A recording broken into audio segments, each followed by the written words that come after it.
গত 12 ফেব্রুয়ারি নির্বাচনে আপনারা দুইটা ভোট দিয়েছিলেন, একটি জাতীয় সংসদ নির্বাচনের ভোট, আরেকটা সংবিধান সংস্কারের জন্য গণভোট। বিএনপি এই গণভোটের সাথে বেইমানি করেছে। বিএনপি গণের বিরুদ্ধে গদ্দারি শুরু করেছে। বিএনপি এই জাতির সাথে প্রতারণা করেছে। 49% ভোট পেয়েছে বিএনপি, 70% ভোট দিয়েছে মানুষকে সংবিধান সংস্কারের জন্য। এই 70% মানুষের সাথে গদ্দারি করেছে বিএনপি। বিএনপি জুলাই মানে না, বিএনপির কোন অবদান নাই জুলাই আন্দোলনে। এই জুলাই আন্দোলনে জীবন দিয়েছে জামাত ইসলামী, এনসিপি, এই দেশের সাধারণ শ্রমিক ছাত্র জনতা।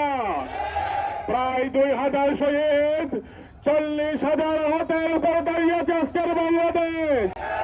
আমরা কথা দিচ্ছি, জুলাই যদি বাস্তবায়ন নয়, এই বিএনপিকে শান্তিতে থাকতে দেওয়া হবে না। অবিলম্বে গণরায় মানতে হবে, সংবিধান সংস্কার করতে হবে এবং এই দেশের মানুষ যে নতুন বাংলাদেশ রাষ্ট্র মেরামতের জন্য যে ভোট দিয়েছে অবিলম্বে মানতে হবে। না হলে হাসিনা যে গেছে জগতে, বিএনপি যাবে ওই পথে। বাংলাদেশে হাসিনার জন্ম হবে না, বেশিরভাগের জন্ম হবে না। আপনারা হাসিনা হতে পারবেন না, এদেশের মানুষ হতে দেবে না ইনশাআল্লাহ। আমাদের আন্দোলন চলবে।